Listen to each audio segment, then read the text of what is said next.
আসসালামু আলাইকুম রহমতুল্লাহি ওবরাকাত আলহামদুলিল্লাহ সালাতু সালাম আলা রসুলিল্লাহ ওবাদ। শীত শুরু হয়ে গেছে আলহামদুলিল্লাহ। আজকে মনে হচ্ছে যে আসলে শীতের শুরু হয়ে গেছে। যেভাবে সকালের রৌদ্রে ভালো লাগতেছে, যেটা গরমকালে কিন্তু ভালো লাগে না। আর সূর্যের উপকারিতাটা আল্লাহ তাআলা বলেন, আলহামদুলিল্লাহিল্লাযী খালাকাস সামাওয়াতি ওয়াল আরদা ওয়া জাআলা আয-যুলুমাতি ওয়ান নূর। সমস্ত প্রশংসা আল্লাহ তাআলার, যিনি আসমান এবং জমিন সৃষ্টি করছে এবং যিনি অন্ধকার এবং আলো সৃষ্টি করছে।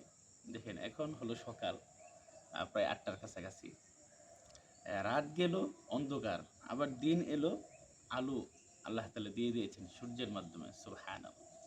এজন্য আল্লাহ তাআলা অন্য জায়গায় বলেন, হুয়াল্লাযী জাআলা আশ-শামসা দিয়াআও ওয়াল কমারা নূরা।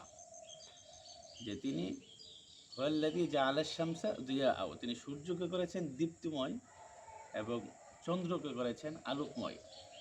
এই সূর্য দিনে আলো অনেক প্রখর রৌদ্র দেয়, তারপরে চন্দ্র রাতে অন্ধকারে আলো দেয়। মাশাআল্লাহ, এক একটার ক্যাটাগরি, এক একটার উপকারিতা এক এক রকম। কাজেই এই দুটো আল্লাহ তাআলার একটা বড় নিদর্শন। ওমিন আয়াতিহিল লাইল ওয়ান নাহারু ওয়াশ শামসু ওয়াল কমার।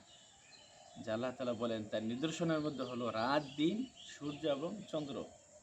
এই সূর্যের সকালবেলার অনেক উপকারিতা আছে। আমরা জানি যে শরীরের হাড়কে করে মজবুত, যেটা ভিটামিন ডি এই রৌদ্রের মধ্যে পাওয়া যায়। সেটা আবার দুপুরে না, সকালের, অর্থাৎ ১০টা পর্যন্ত, সকাল থেকে ৯টা বা ১০টা পর্যন্ত এই রৌদ্রটাই শরীরের জন্য ভালো। তা হাড়কে করে মজবুত, তারপরে রোগ প্রতিরোধ ক্ষমতা বাড়ায়, বিশেষ করে শিশু যারা আছে, বৃদ্ধ আছে, তাদের জন্য বিশেষ উপকার। অনেক উপকারিতা এই সূর্য আল্লাহ তাআলা আমাদেরকে দিয়েছেন, আমাদের জন্য নিয়ামত, আলহামদুলিল্লাহ।